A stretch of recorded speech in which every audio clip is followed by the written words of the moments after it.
Los nuevos editores le han cambiado palabras, le han quitado palabras. Nuestro himnario no tiene partituras. Tenemos que usar este himnario, el de Solo a Dios la Gloria. Le ha quitado párrafos, ¿cómo se llaman? Estrofas. Le ha quitado estrofas. Le ha cambiado el orden de las estrofas. Digo, no todos los himnos, ¿sí? Pero en muchos casos se da. Y por lo general le volaron el amén. Entonces, como no tenemos partituras, tenemos que buscarle de aquí, buscarle de allá, y ese ha sido el problema que hemos tenido. Así que, hermanos, pues quiera el Señor que nos levante por aquí un musicólogo y nos ayude para que un día podamos tener nuestro propio himnario de partituras, que sean congruentes con las letras que tenemos, ¿eh? Y ese ha sido el problema. Entonces no tienen los amenes, por eso quien nos acompaña pues generalmente se queda ahí, o nada más son 3 estrofas y nuestro himnario tiene hasta 5 a veces, y ya se para el tecladista, se para y nosotros seguimos caminando, ¿no? con el himno. Esa es la explicación, hermanos. Bien, vamos entonces ahora a pasar al momento de la republicación de la palabra. La palabra de Dios ya fue publicada. Él ordenó a sus profetas y a sus santos agiógrafos, perdón por la redundancia, porque agio quiere decir santo, ¿verdad? Agiógrafos, santos escritores. Él ordenó que fuera publicada, y la iglesia reunió estos escritos y un día le dijo al mundo, enseñándole: esta es la palabra de Dios, ¿sí? Y se le enseñó al mundo. Esa fue su primera publicación. Ahora, cada vez que en el púlpito abrimos las escrituras y las leemos al pueblo y se las explicamos al pueblo, eso es lo que llamamos republicación de la palabra de Dios. Así que ninguno de nosotros, así como dijo el apóstol Pedro, ¿sí? Nadie trajo de su propia palabra, sino que los santos hombres de Dios fueron inspirados, ¿sí? Y eso es lo que entonces dejaron consignado. Nosotros, pues, fieles a la tradición profética y fieles a la tradición apostólica, lo que hacemos es declarar lo que la Escritura declaró. Y lo que hacemos es lo que Dios ordenó que hicieran los sacerdotes en el Antiguo Testamento, que hicieran los profetas cuando el pueblo de Dios ya estuvo establecido, lo que hicieron los apóstoles cuando la iglesia fue ya conformada en su periodo neotestamentario, el de explicar al pueblo de Dios la palabra. Así que esa es nuestra tarea. Estamos con el primer mandamiento y la Escritura dice en Éxodo 23: no tendrás dioses ajenos delante de mí. Esto lo ha dicho el Señor y lo ha encargado a sus santos profetas que lo declaren al pueblo. Lo declaró a sus santos apóstoles que lo digan a su pueblo. Y lo declaró a los pastores para que lo digan a su pueblo. Yo, pues, ministrando la palabra de Dios en el nombre del Señor, también les declaro lo que la Escritura dice: no tendrás dioses ajenos delante de mí. Pero necesitamos el auxilio del Espíritu Santo para que Él pueda explicarnos plenamente, abrir nuestros corazones y podamos entender el profundo significado de este mandamiento: no tendrás dioses ajenos. Apelemos, pues, a la promesa de nuestro Señor Jesucristo, que no nos dejaría solos, sino que el entendimiento de su santo y poderoso Evangelio nos vendría por revelación del Espíritu Santo, por la iluminación del Espíritu Santo y por la aplicación que Él haga de su palabra en nuestros corazones. Así que, pues, oremos en el nombre del Señor. Dios y Padre Santo, hoy en esta tarde estamos congregados en la comunidad de los santos que tú has reunido en tu iglesia del Mesías. Estamos con un corazón dispuesto y con unos oídos atentos para escuchar tu palabra. Pero también, Señor, queremos que todas esas debilidades que hay en nuestro ser sean suplidas por la poderosa obra de tu Espíritu Santo. Ten misericordia, Señor, de este tu pueblo. Abre nuestros ojos para que podamos conocer tu voluntad. Estruja las fibras de nuestro corazón para que podamos entender tu pacto y tu gracia para con tu pueblo. Muévenos, Señor, desde el tuétano de nuestros huesos, para que en nuestro ser no haya otro deseo que el de hacer tu voluntad. Te lo pedimos en el nombre de Cristo Jesús. Amén.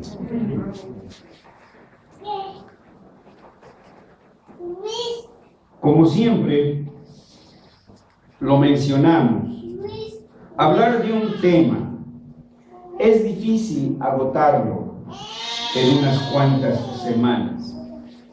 Si no lo podemos hacer en nuestras clases de teología con nuestros estudiantes al pastorado, donde tenemos más oportunidad de la discusión y del debate teológico, menos vamos a poderlo hacer desde un púlpito donde tenemos escasos 30 o 45 minutos. Aunque algunos de ustedes ya se empezaron a reír, dicen, sus 45 son de hora y media, ¿verdad? Aún así, es difícil, hermanos, agotar el tema. Podríamos pasarnos incluso todo el año. Pero quiero concluir este primer mandamiento citando al Catecismo Menor de Westminster. Pero repito, no es el único. El Catecismo de Heidelberg también lo usa. El Catecismo Mayor de Westminster también. Y otros tantos. Pero quiero sentarnos aquí para que ustedes tengan oportunidad también de ir a sus propios catecismos y entonces confirmar esto que vamos a estudiar esta tarde. Nuestros abuelos espirituales de Westminster, los puritanos que se reunieron para elaborar este manifiesto cristiano de la fe cristiana al pueblo europeo del siglo XVI, cuando tomaron los 10 mandamientos en su pregunta 46, la plantearon de esta manera: ¿qué se ordena en el primer mandamiento? No perdamos de vista que el primer mandamiento es: no tendrás dioses ajenos delante de mí. ¿Qué significan esas palabras para nosotros? Nuestros padres puritanos nos explicaron, tomaron las escrituras, pluma y papel y escribieron. El primer mandamiento que dice: no tendrás dioses ajenos delante de mí, nos ordena: 1, que conozcamos; 2, y confesemos a Dios como nuestro único y verdadero Dios, y que, en consecuencia, 3, le adoremos, y 4, le glorifiquemos. ¿Ven cuántas implicaciones tiene este primer mandamiento? Todo lo que conlleva, hermanos. Lo que ordena Dios en el primer mandamiento es, en primer lugar, que conozcamos a Dios. No se puede amar lo que no se conoce. No se puede defender lo que no se conoce. Por eso es menester primero conocer al único y verdadero Dios, como dice el Catecismo. Que conozcamos y confesemos a Dios como nuestro único y verdadero Dios. Entonces, este primer mandamiento nos insta, nos exhorta a que por todos los medios que el Señor en su gracia nos ha dado, busquemos conocerle a Dios tal cual Él es, que le conozcamos tal cual Él se nos ha revelado y no como nosotros nos lo imaginamos. En segundo lugar, nuestro catecismo dice que lo que ordena Dios en el primer mandamiento es que confesemos a Dios, que toda nuestra vida sea una perenne confesión de fe. Y en tercer lugar, que le adoremos. Si lo conocemos, Y si lo conocemos y lo confesamos, entonces el resultado lógico es que le adoremos. Si dices que amas a Dios, si dices que crees en Dios, debes entonces de adorarle. Y si no haces tal cosa, entonces es una contradicción. Pero termina nuestro catecismo con otra frase también muy importante. Dice el catecismo en su respuesta: el primer mandamiento nos ordena que conozcamos y confesemos a Dios como nuestro único y verdadero Dios, y que en consecuencia le adoremos y le glorifiquemos. La palabra glorificar es el resumen, es el corolario, es la totalidad, encierra todas las tres anteriores que hemos mencionado. Es el clímax de estas tres cosas que tenemos que hacer: conocer, confesar y además adorar a Dios. El primer punto: conocer a Dios. ¿Cómo vamos a conocer a Dios? Apelemos como lo hicieron nuestros padres. Primeramente a las Escrituras y después tratemos de desarrollar. Entonces, el primer mandamiento nos ordena, en primer término, que conozcamos a Dios tal cual es, Él es. En el Salmo número 9, si alguno de ustedes lo puede buscar y leer, versículo 10.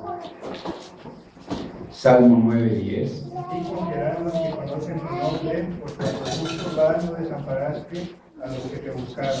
Gracias. Miren ustedes, qué frase tan contundente. En ti confiarán los que conocen tu nombre. Usted no puede confiar cuando no conoce a Dios. Por eso duda. Por eso se angustia, porque no conoce a Dios. Ese es nuestro verdadero problema. No es que Dios falle, Él siempre ha estado ahí. El problema ha sido nuestra debilucha fe, que no conocemos su palabra, que no conocemos sus promesas, y eso nos lleva al pánico, eso nos lleva a la angustia. ¿Pueden ustedes imaginarse al padre Abraham cuando el Señor le pide que sacrifique a su hijo? La Escritura no nos describe un padre angustioso, aunque no dudamos que haya habido pesar en su corazón. Toma a su hijo y va hacia el lugar donde el Dios le encargó y lo lleva con la leña. Es un tipo que apunta hacia Cristo, el Hijo del Padre, que cargó el leño sobre sus hombros hasta el Gólgota. Y cuando el hijo le pregunta: Padre, aquí está la leña, aquí traemos todo, ¿dónde está el cordero? Y seguramente Abraham dijo: pues ahorita vamos a la Merced, o vamos al mercado de San Juan, o vamos al rastro y nos traemos un cordero. ¿Cuál fue la respuesta del padre de Isaac? Dios proveerá. Él sabía, Abraham, que Dios le había dado una promesa de una descendencia inconmensurable, que no se podía medir. Sal, dice, y ve las estrellas. Si las puedes contar, así será tu descendencia. Dios se lo había prometido. No un político que busca nuestro voto para el 2012. Y ahí está. En ti confiarán los que conocen tu nombre. Entonces esto es lo que ordena el Señor primero, que le conozcamos. Y Dios en su gracia nos ha dado distintos medios para conocerle. Calvino menciona en su Opus Magnum, la institución de la religión cristiana, dice: es menester conocer a Dios como Creador, como Redentor y como Soberano Señor. ¿Qué significa entonces conocer a Dios? Significa en primer lugar que le debemos reconocer como creador, que todo lo que hay aquí, que respira y que se mueve, es porque Dios le da vida, le da existencia, como dice Colosenses. En Él subsisten todas las cosas, y todas las cosas por Él permanecen. Todo esto es de mi Padre, todo esto es de su pueblo. Pero al mismo tiempo dice que no solo debemos conocerle como creador, sino también como redentor. ¿Y qué es eso de redentor? Sino que también habla del pecado, que es otra realidad que ha irrumpido en la creación del Señor. El pecado, absolutamente todo está contaminado del pecado, y el único que nos puede redimir de ese pecado es Dios, y Él mismo ha provisto. Pero no es solamente, bueno, sí, ya compré mi lotecito allí en Jardines del Recuerdo, ahora sí, vida, nada me debes, vida, estamos en paz. Calvino, tomando las Escrituras, dice que conocer a Dios no solo significa reconocerle como creador y redentor, tal cual nos revela la Escritura, sino además como soberano Señor. Es decir, que siempre estamos prestos a hacer su voluntad. No, nuestra oración no es: Señor, haz tú mi voluntad. Señor, si quieres, acepta mi voluntad. No. La oración modelo de nuestro Señor fue: hágase tu voluntad, mas no como yo deseo. Hermanos, Éxodo 9:29. Cuando Moisés se enfrenta al faraón y le dice: mira, te vendrá esto y esto y esto. ¿Para qué? Éxodo 9:29, alguien nos lo lee. Para que sepas que de Jehová es la tierra. Que sepas que Dios es creador, que Dios controla este mundo, que Dios gobierna este mundo y que lo dirige. E Isaías 37:16, si alguien también nos ayuda. Isaías 37:16. ¿Alguien lo puede leer? Jehová de los ejércitos, Dios de Israel, que moras entre los querubines, solo tú eres Dios de todos los reinos de la tierra. Tú hiciste los cielos y la tierra. Bien, qué distante está esa posición de los deístas del modernismo, que dan reconocimiento a Dios de que Él creó el mundo, pero lo hacen semejante a un relojero. Hizo el reloj y le echó a andar, y no volvió a tocar más ese reloj. No, Dios hizo el mundo, pero sigue conservando ese mundo y dirigiendo ese mundo. Pero miren con qué sublimes palabras comienza este versículo el profeta. Jehová Tsabaot, Jehová de los ejércitos. Lo que implica esto, lejos de ese misticismo, hermanos, y pietismo, ¿quién les dijo que cambiaran esa frase de castillo fuerte es nuestro Dios? Donde dice Señor de Sabaoth, dice Dios de los ejércitos, un Dios que tiene en control al mundo, hermanos. Pero una frase tierna: mi Salvador. Claro que es mi Salvador, pero antes que nada es Jehová Sabaoth. Pero no solo eso, miren la siguiente frase: Elohei Israel. Elohei, Dios de Israel. Solo es tu Dios, solo es mi Dios. No es el Dios de Pancho Nopales ni de San Juan de las Esquinas. Solo de ti tuvo misericordia, solo te ama a ti, solo me habla a mí. Tú y yo somos su pueblo escogido. ¿Entendemos ese grande privilegio, hermanos? Pues ese Jehová Tsabaoth, Elohei Israel, es el que dice que moras entre los querubines. Solo eres tú, Dios. Eres el único. Pero ahora amplía la explicación de todos los reinos de la tierra. No, hermanos, eso no es utopía.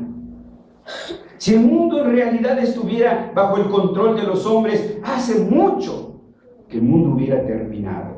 ¿Se acuerdan de la Guerra Fría? Bueno, estoy hablando de los señores de mi edad, ¿sí?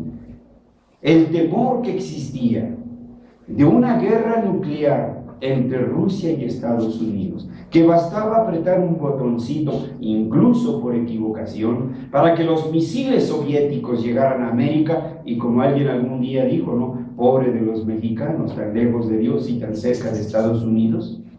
Así que pues de rebote nos podía tocar por ahí uno de esos misiles y desaparecíamos del mapa. En ese pánico vivían. Pero el mundo no se va a acabar como el hombre quiere. El mundo terminará siempre, es más, ni se va a acabar. Va a ser purificado, va a ser esterilizado, por así decirlo. Pero acabarse no va a haber un cataclismo. Algunos científicos nos asustan y nos apanican. ¡Ay, ahí viene un meteorito y que va a chocar con la Tierra! Y algunos ya andan vendiendo sus propiedades. Bueno, regálenos una, ¿no? Para Harvester, por ejemplo, para FIDE, que también necesita una sede. Ven, hermanos. Dice, Dios de todos los reinos de la tierra, tú hiciste los cielos y la tierra. Esta fue la oración del Señor. San Juan 17:3. Que te conozcan a ti, el único Dios verdadero. ¿Alguien lo puede buscar y leer? Juan 17:3. Y esta es la vida eterna, que te conozcan a ti, el único Dios verdadero, y a Jesucristo a quien has enviado. Esta es la vida eterna. ¿Usted tiene vida eterna? Sí, porque ha nacido de nuevo. Si tiene esa vida eterna, entonces conoce al único Dios verdadero. En eso consiste. Entonces, ¿qué corresponde, hermanos? Que no haya otro anhelo en nuestro corazón, que no haya otro deseo, otra prioridad, el de conocer la voluntad de Dios. El catecismo nos lleva a otro punto. El primer mandamiento nos ordena que conozcamos y confesemos a Dios. Primero de Crónicas, capítulo 16, versículo 8. ¿Primero de Crónicas qué? Primero de Crónicas, capítulo 16, versículo 8. Alabad a Jehová, invocad su nombre, dad a conocer en los pueblos sus obras. Dad a conocer, ¿qué? En los pueblos, a los pueblos, ¿qué? Su nombre. Es decir, hermano, que usted no pertenezca a los C, adoradores anónimos de Cristo. Que no lo tengan que descubrir. Eres cristiano. Ni modo, ya me caí. Y entonces sí ya portarme como cristiano, como soldadito de cuerda, ¿no? No, hermanos. La vida cristiana es una perenne confesión de fe, una permanente confesión de fe, con lo que decimos, con lo que pensamos, con lo que hacemos. Todo ello refleja a quién amamos y en quién creemos. Que se note. Jesús, cuando hizo arribo aquí, no traía una banda, ¿no? Como ahora algunas muchachas les ponen, Miss Universo. No traía aquí una banda que decía yo soy el Mesías, o una pulsera, ¿no? Le ponen aquí Ictus, ¿no? O una playerota aquí con un... Bueno, hermanos, no. Viva, actúe, hable como cristiano. No viva una doble vida. Hermanos, hay hermanos que viven de veras un doblez de vida. En su casa son incluso ahí una persona, pero en su trabajo son otra. O vámonos más cerca, hermanos, con las celebraciones. Los 15 años muy presbiterianos en nuestra iglesia, pero la fiesta muy de antro. Sí, hermanos, tenemos que ser congruentes con nuestras vidas. Me ha tocado ver celebraciones en hogares donde hermanos tienen 2 salitas, si es en su casa. En una sala tienen los hermanos con agüita de limón, y en otra sala tienen a los hermanos con tequila, o vaya usted a saber con qué. 2. Bien, entonces, hermanos, esa vida es una vida hipócrita, doblada. ¿Sí? Entonces, debemos de decir, pensar y hacer todo de tal manera que se vea quién es nuestro Dios. Y en tercer lugar, nuestro catecismo dice que no solamente debemos conocer a Dios y confesarlo, sino además adorarlo. ¿A qué se refiere esto? A la vida eclesiástica, a la vida cúltica. Dios estableció el culto. ¿Quién es usted para moverlo? Para declarar, hoy no tenemos culto. ¿Qué autoridad hay para decir, se cierran hoy los templos? Hoy no va a haber culto por razones de seguridad. Solo Dios, hermano. Salmo 96 nos lleva a tener presente este pensamiento. Salmo 96.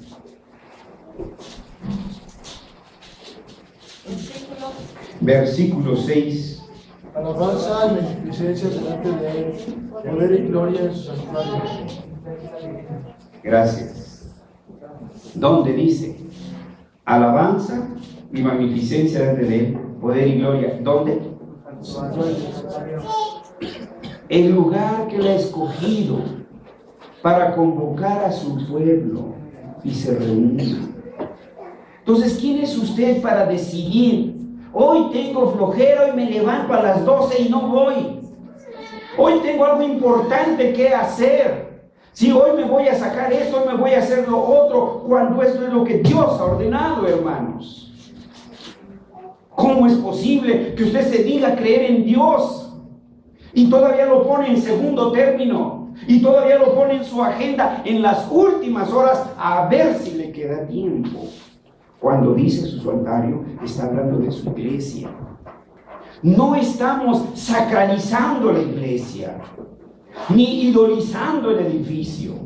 Pero Dios se ha ordenado que su pueblo se congregue, que su pueblo se reúna y que le adore en medio de su pueblo. Y no como el llanero solititito en su casa con su Biblia y con su disco de Marcos Witt y ya está cantando himnos. No, hermanos. En su templo, en su iglesia, como estamos ahorita usted y yo, viéndonos nuestro rostro y ambos diciendo, todos diciendo amén y cantando al unísono con todo nuestro corazón. Te alabo, Señor de los ejércitos, declarando su gloriosa majestad al mundo, que lo oiga y que lo sepa el mundo. Dice el versículo 8: Dad a Jehová la honra debida a su nombre. ¿Y cómo termina el versículo? ¿A dónde? A sus atrios, a su iglesia, hermanos. Bien, entonces no podemos decidir si voy o no voy al culto. No, hermanos. Está demandado por Dios. Y esto es lo que implica el primer mandamiento. Que yo tome en cuenta esto. Es necesario lo uno sin dejar de hacer lo otro. ¿Sí? Entonces, vean, hermanos, no hay excusa. Se levanta tarde, pues acuéstese temprano. ¿Sí? ¿Haciendo qué? ¿Se desveló? ¿Viendo la película de la medianoche? ¿Chateando? No, ahora no es chateando, es Facebook y esos tuiteros y... ¿Cuál? Híjoles, no sé cuántas cosas hay, hermanos. Horas, hay reportes de chamacos que no comen por estar ahí en el Facebook. ¿Viendo qué? Papás, ¿sí? De estar con el Twitter, no hacen tareas, no hacen esto, no hacen lo otro. De veras, hermanos, es terrible. Nosotros tenemos un estudiante, no quiero decir su nombre, pero híjoles, es como Kid Cole. ¿Se acuerdan de esos personajes del western? Kid Cole, el que rápido sacaba su col y ¡pum! No, hombre, así tenemos uno más entre un maestro y ¡pum! Todos están en una página reformacional, ¿sí? En cuanto sale el maestro y ¡pum! Ya están otra vez en Facebook. Ven, hermanos, entonces, terrible, hermanos. ¿Qué está diciendo? En sus actos. Entonces usted no puede poner en decisión, bueno, ¿ahora qué cosa hago? O me voy con mi prima, o me voy con mi abuelita, o me voy con mi tía, o... No, hermanos, aquí está, punto su prioridad. No estamos diciendo que no amemos a la familia, no, pero cada uno en su lugar, punto. Versículo 9. Versículo 9 dice: adorad a Jehová en la hermosura de su santidad, temed delante de él toda la tierra. Ahora nos va hacia su soberanía. Y por último el versículo 10, en la primera parte: decid entre las naciones, Jehová reina. Este es uno de los propósitos del culto, hermanos. ¿Cuál es el primer propósito del culto? Declarar la gloriosa majestad de Dios. Por eso nos reunimos aquí, para abrir todo nuestro pecho y con toda nuestra voz decirles a todos los que están a nuestro alrededor, aquí, allá y acullá, Jehová reina. Y eso es lo que nos hace falta llegar ahí, hermanos. Y por último, cierra esta maravillosa exclamación de la iglesia de Inglaterra: que le adoremos y que le glorifiquemos. ¿Qué significa glorificar a Dios? Aunque esto lo vamos a ver un poco más amplio adelante, hermanos. Ahora les adelanto un poco. Glorificar a Dios significa un servicio permanente en oficio. Es decir, que usted no deja de ser cristiano cuando sale aquí para convertirse en un miserable paganote, en una miserable cainita o filistea, vivir y actuar como esas filisteas. No, el mundo es de nuestro Dios y hemos sido colocados para trabajar en el mundo de Dios. Aquí debemos tener presente el mandato cultural de labrar la tierra y conservar la tierra. Aquí debemos tener presente el oficio universal: profeta, rey y sacerdote. Somos profetas para declarar la voluntad de Dios en todas las esferas de la vida donde Dios nos haya colocado. Somos sacerdotes porque tenemos que ministrar la creación para Dios, trabajarla, labrarla y traérsela en adoración. ¿No trae eso a nosotros la analogía del ofrecimiento de Abel y de Caín? Habían trabajado la tierra, uno sobre la ganadería y otro sobre la agricultura, y ambos, después de haber labrado la tierra, traen ese fruto al Señor y se lo ofrecen. Ese es el oficio sacerdotal. Por eso se reúne usted aquí, porque en la semana usted trabajó en el reino de Dios. Ahora viene a ofrecer el fruto de su trabajo, su testimonio de tu trabajo al Señor. En este glorificar a Dios, debemos tomar muy en cuenta nuestro oficio particular. Cada uno de nosotros no ha venido en plan de turista, hermanos.